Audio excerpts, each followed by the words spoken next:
Bonjour, bonsoir chez vous les amis, en Afrique, en Amérique, en Asie, en Europe et partout dans le monde. Bienvenue sur notre chaîne, votre chaîne en Afrique et en diaspora. Merci de vous connecter et n'oubliez pas les amis de mettre les pouces levés, de commenter toujours dans le respect et partager nos vidéos pour que ce que nous disons porte un peu plus loin. Aujourd'hui, on va repartir du côté du Burkina Faso et pour traiter cette question, pourquoi aimons-nous tant Ibrahim Traoré? Eh bien, vous savez, ce jeune président du Burkina Faso inspire beaucoup de monde en Afrique et dans la diaspora, pas seulement la diaspora africaine, mais partout dans le monde. On parle de lui aux États-Unis, on parle de lui en Europe, on parle de lui un peu partout. On est tombé sur plein de vidéos où les gens font des chansons sur lui et il inspire beaucoup de monde, des jeunes, des adultes, et inspire aussi beaucoup de femmes. Beaucoup de femmes qui le trouvent beau, charismatique et voilà quoi, vous savez, hein, le pouvoir attire aussi ça. Mais on va parler vraiment de pourquoi est-ce que Ibrahim Traoré attire tant de monde et porte tant d'admiration sur lui. Ibrahim Traoré est un jeune président, il a à peine 36 ans d'âge, il est arrivé au pouvoir, maintenant ça fait 2 ans et demi. Eh bien, on l'identifie beaucoup avec le capitaine Thomas Sankara, car lui également, il est capitaine et il a dans ses discours, dans sa vision politique, sa vision de leader, il a beaucoup de ressemblances avec Thomas Sankara. Quand il dit la patrie ou la mort, nous vaincrons, eh bien on l'a entendu avec le capitaine Thomas Sankara. Et dans les programmes de société, Thomas Sankara, pourquoi il est martyr, pourquoi il est tant adulé aujourd'hui? Parce que c'est quelqu'un qui parlait avec son cœur, qui parlait au peuple et qui parlait à tout le monde. Il était contre l'impérialisme, il était pour le développement de son pays. Il était pour, et quand on dit développement de son pays, il était dans tous les secteurs. Il rencontrait les femmes, s'il fallait soutenir les femmes. Il rencontrait les artistes, il fallait soutenir les artistes.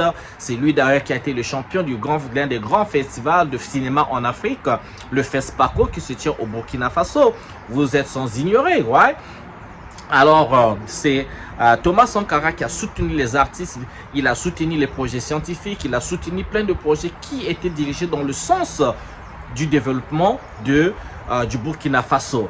Et vous savez comment il a terminé en 1987, assassiné par, voilà, un des complices était son meilleur ami qui devint le président du Burkina Faso répondant au nom de Blaise Compaoré.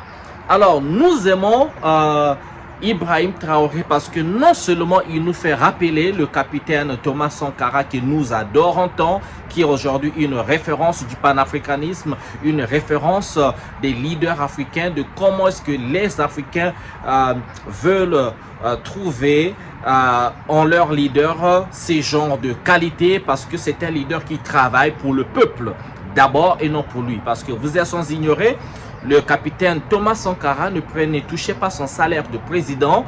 Il est resté capitaine pendant tout son mandat, pendant qu'il est resté au pouvoir. Il n'a pas cherché à devenir colonel, il n'a pas cherché à devenir commandant, général ou maréchal, il n'a pas cherché à devenir ça. On retrouve les mêmes qualités chez Ibrahim Traoré, qui ne touche pas son salaire de président, il se contente de salaire de militaire et vous ne le verrez pas habillé en veste. C'est un homme de terrain, c'est un homme qui allie parole et action. Il fait beaucoup de discours. Ibrahim Traoré, il est très proche du peuple, il communique énormément, il communique constamment avec le peuple, il fait des bilans sur des projets amorcés et nous l'adorons parce que c'est pas qu'un homme des mots, on voit les réalisations, ce qu'il a pu réaliser, les milliards qu'il a dédiés à la réalisation des projets de société. Vous avez vu en image. Et si quelqu'un veut nous contredire, que si vous êtes des amis burkinabés, que vous êtes sur place, si vous voulez nous contredire, mais venez nous contredire dans les commentaires ou donnez-nous des sources. Comme ça, nous saurons. Mais nous, on a vu en image, quand il avait parlé de faire des commandes de tracteurs, on a vu près de 500 tracteurs qu'il a acheté pour mettre au service des agriculteurs, au service de sa nation. Moi, je vous dis, moi, je viens du Congo-Brazzaville. À mon âge, j'ai été autant d'années au Congo-Brazzaville. J'ai jamais vu de tels projets. Et dans beaucoup de pays africains, j'ai jamais vu de tels projets où quelqu'un qui, en 2 ans, je vous dis, hein, prenez compte, n'oubliez pas, c'est en 2 ans. Nous avons des présidents africains qui sont là. Chez moi, au Congo-Brazzaville, ça fait à 40 ans de pouvoir, ok? Et vous allez du côté du Cameroun, vous allez du côté de l'Ouganda, vous allez du côté voilà, il y a plein de pays comme ça en Afrique où les leaders sont là depuis 1980, 1979, donc voilà, bref, dans les années 80. Mais on n'a pas pu, rarement on voit des projets d'envergure réalisés en un temps record. Parce que c'est en 2 ans. Et non seulement les tracteurs, eh bien, ces réalisations vont jusqu'à l'achat de l'équipement militaire, jusqu'à l'ouverture des entreprises, à la construction des hôpitaux, ok, la construction des routes, plein de projets qui sont lancés et réalisés parce que ils ont ouvert cette usine de transformation de tomates, parce que le discours pour lui c'est devenir indépendant. Devenir indépendant, il faut être capable de produire par soi-même, développer sur place, et que le produit de votre le fruit de votre production soit consommé par d'abord vos populations avant de penser à l'exportation. Ok, donc on a vu l'ouverture d'une usine de transformation de tomates, ok, et il y a plein de réalisations, je ne saurais vous citer le nom. Et comme c'est quelqu'un qui est au l'avant des écrans pour parler de ces réalisations et nous faire les bilans de ce qui est réalisé, mais comment n'allons pas nous aimer ce type de leader? Il est au front, il va soutenir les militaires. Il est toujours en treillis parce que lui, c'est un fantassin. Il ne laisse pas ses soldats aller mourir comme ça. De temps à autre, il doit aller les rendre visite, motiver les troupes. Il n'est pas en veste. Il est là où il faut être au bon moment et au bon moment et à la place qu'il faut et quand il faut. Et il y a plein de présidents africains qui ne comprennent pas, n'arrivent pas à comprendre que les peuples africains ne veulent que les gens qui vont leur servir. C'est tout. Qui vont servir la nation. Quand vous êtes voté président, vous êtes voté ministre, vous êtes nommé ministre, vous êtes voté député, vous êtes sénateur, vous êtes général, quel que soit le poste politique ou le poste militaire, mais votre fonction c'est d'être au service de la nation. Mais ce qu'on assiste dans d'autres pays, c'est quoi? Eh bien, on voit les militaires, on voit des gendarmes qui ne tirent leur force que dans la répression de la population. On ne les voit jamais combattre notre pays, on ne les voit jamais combattre les terroristes, on ne les voit jamais en train d'accomplir des missions importantes qui leur font même mériter leur grade. Ils ne sont jamais dans ça. Mais par contre, quand il faut être fort contre les civils, ils sont très forts. Et quand on nomme les gens qui arrivent au pouvoir, par exemple, pauvres, et puisque c'est des gens qui habitent avec nous dans nos quartiers, on les connaît, on connaît les membres de leur famille. Un député, un ministre qui arrive au poste ministériel pauvre, 1 année, 2 ans après, le gars, il a des voitures de luxe, le gars, il a des villas, le gars, il a des business, ça et là. Et le gars se mélange ses business avec le business de la population moyenne. Et non seulement lui, on le voit se marier avec 2, 3, 4, 5 femmes. Et on voit ses enfants. Les enfants qui sont avec des voitures de luxe. Les neveux avec des voitures de luxe. Les nièces avec des maisons à étage. Et nous, la population, ce qu'on voit de ces gens-là, c'est qu'ils se servent eux-mêmes. Ils pensent cacher, mais ils ne cachent pas. Et encore, qu'est-ce qu'on voit? Ces gens-là sont toujours en vacances. Ils sont en vacances en France, en Angleterre, aux États-Unis, à Dubaï, comme ils aiment maintenant tous aller à Dubaï. Toujours là-bas. Et on les voit encore dans quoi? On les voit tout le temps qu'ils tombent malades. Ils courent toujours à l'étranger pour se faire soigner. Toujours à l'étranger pour se faire soigner. Un petit bobo. Les hôpitaux, c'est hors de leur pays. Et leurs enfants, qu'est-ce qu'on voit encore? Leurs enfants fréquentent rarement dans leur pays. Les enfants, quand ils ont le bac, ils ont les études, c'est toujours dans les universités en Occident.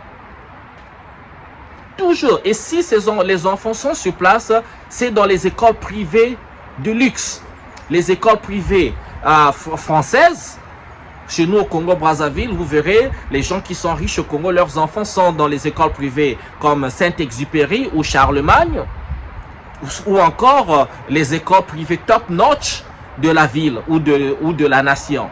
C'est là-bas que vont leurs enfants. Et le reste, vous allez voir au Congo-Brazzaville, par exemple, les écoles publiques, mais 90% ou 99% des pays, des écoles publiques sont dans un état de délabrement, n'ont jamais été réfectionnés. Et pourtant, le président, les ministres, tous les vieux leaders de la nation ont tous fréquenté ces écoles publiques. Mais aujourd'hui, ils ont laissé ces écoles publiques dans un état de délabrement. Pas de table-banc, pas d'équipement, pas de laboratoire, rien du tout. Et ça fait 40 ans comme ça. Rien du tout. On ne va pas parler des routes. On ne peut pas comprendre, par exemple, chez moi au Congo-Brazzaville, après 40 ans de pouvoir de notre président, au Congo-Brazzaville, on ne peut pas citer une seule ville comparable avec la Suisse, une ville française, par exemple. Aucune ville. Même pas chez eux dans leur village. Pourtant, ils ont le pouvoir. Même pas chez eux dans leur village. Il n'y a pas de villes. Quand vous arrivez dans leur village, vous dites oui, vous êtes dans un village. Pas d'industrie, rien du tout. C'est vraiment des villages. Et avec des cases où quand vous poussez comme ça, ça peut tomber. Désolé, je l'ai dit, mais c'est la vérité. Alors, qu'est-ce qu'on aime avec l'Ibrahim Traoré? Il nous fait miroiter l'avenir. Il nous fait dire que c'est possible, pas qu'avec les mots, mais avec les réalisations, que c'est possible, puisque le Qatar a été construit en 30 ans. Il y a 30 ans, je vous assure, hein, Dubaï, quand vous arrivez à Dubaï, j'y étais, vous arrivez à l'aéroport de Dubaï, vous arrivez là où il y a le Burj Khalifa, il y a 20 ans, il y a 30 ans, c'était un désert. Et ils ont des images, c'était un désert, des tentes, carrément des tentes avec des déserts, il n'y avait rien. Ou quelques bâtiments comme ça, même pas étages. C'était des déserts. Vous arrivez au Qatar, c'était des déserts. Mais ils ont pu transformer tout ça en 20 ans. 30 ans, c'était l'embellissement. Maintenant, là, c'est juste, ils s'amusent avec l'argent, ils paient des voitures de luxe. Ils sont dans des grands projets d'envergure architecturaux. Ah bon, c'est là-bas, c'est les architectes s'amusent là-bas. Ils construisent les Dubaï, Burj Khalifa, à Riyad, vous savez, des immeubles. Qatar, ils sont là, déjà, Burj Khalifa, c'est la tour la plus haute du monde. La tour la plus haute du monde. Et déjà, à Riyad, en train de construire la tour qui sera plus haute que le Burj Khalifa à Dubaï. Vous vous imaginez, ils sont dans des projets, mais c'est la folie. Un désert transformé. Vous avez vu la palme à Dubaï, quand vous allez à Abu Dhabi, je pense. La palme, une île, on a fait des palmes avec des hôtels et autres, mais c'est des projets incroyables, les gars. Et ils n'ont que le pétrole. Le pétrole, le gaz. Ils n'en passent pas comme nous en Afrique centrale où on a tout. On a des rivières, on a des fleuves, on a des forêts, on a absolument tout. On a l'or, on a le diamant, on a le fer, on a le coltan, on a absolument tout sauf rien. Mais regardez comment nous sommes. On ne peut pas comprendre ça. Alors, la vision de Thomas Sankara, c'est certainement d'arriver là-bas, mais nous, avec les réalisations qu'il est en train de faire et qu'il fait en combien? En 2 ans, 2 ans et demi. Mais attendez, si vous lui donnez 10 ans au peuple burkinabé, si vous lui donnez 20 ans, il fera quoi? Voilà pourquoi on demande, soutenez Ibrahim Traoré. Voilà pourquoi nous l'aimons, parce qu'il inspire la jeunesse. Il est en son que c'est un leader qui aime sa nation. Il n'est pas, depuis qu'il arrive au pouvoir, s'il a fait un voyage, en fait, il est allé au Mali, il est allé à Niamey, il est allé au Ghana où il avait été invité par le nouveau président ghanéen et c'est tout. Il n'est pas allé en France et il était aussi allé une fois en Russie pendant qu'il y avait un sommet là, je pense c'est l'année dernière, il y a 2 ans, un sommet avec les présidents africains en Russie. Il était allé là-bas, il n'est plus reparti là-bas, ok? Il est allé en Russie, en dehors de ces pays-là, il n'est pas allé en Occident, il n'est pas allé et il dénonce les impérialistes qui font du mal parce que le but, on connaît, on sait bien, c'est toujours à s'assurer le contrôle des ressources de l'Afrique et encore le contrôle des Africains, de toute l'Afrique parce qu'eux, ils considèrent que l'Afrique les appartient. Désolé, je le dis, et c'est pas par émotion que je le dis. Il y a plein de trucs, il y a plein de preuves, et si vous voulez des preuves, regardez juste l'histoire, ce que ces gens-là ont fait en Afrique pour comprendre. Regardez l'histoire dans les détails pour comprendre. Et ça, si ça ne vous dit rien, ça ne vous apprend rien, bien les gars, je suis désolé pour vous. Donc voilà pourquoi nous aimons le capitaine Ibrahim Traoré, parce qu'il nous donne l'espoir. Il nous inspire, il nous dit, c'est ce que veut l'Afrique. On veut l'indépendance financière, on veut l'indépendance économique. On veut industrialiser l'Afrique. Pourquoi est-ce que les Africains ne doivent pas se retrouver avec des hôpitaux, avec des immeubles, avec des écoles, avec des industries automobiles, avec de la manufacture au même standard que ce qui se passe dans les pays industrialisés? Pourquoi n'aurons pas nous droit à ça? Et pourtant, on sait que c'est possible. Nous avons des ingénieurs qui aujourd'hui, dans leur cerveau, sont utilisés par les Occidentaux parce qu'ils travaillent dans les entreprises en Occident. Et pourtant, ces cerveaux peuvent revenir en Afrique et se mettre au service de l'Afrique et qu'on doit y mettre les moyens, on doit leur donner l'argent nécessaire, l'investissement nécessaire qui développe ces projets. Parce qu'il n'y a pas de différence entre les cerveaux africains et les cerveaux en Occident. Il n'y a pas de différence. La chance qu'ils ont là-bas, c'est qu'ils ont accès aux capitaux. Donnez les capitaux aux ingénieurs africains, donnez les capitaux aux cerveaux africains, vous verrez que nous avons des idées supérieures à eux. Et je le dis, pas par émotion, mais par connaissance de cause. Je le sais.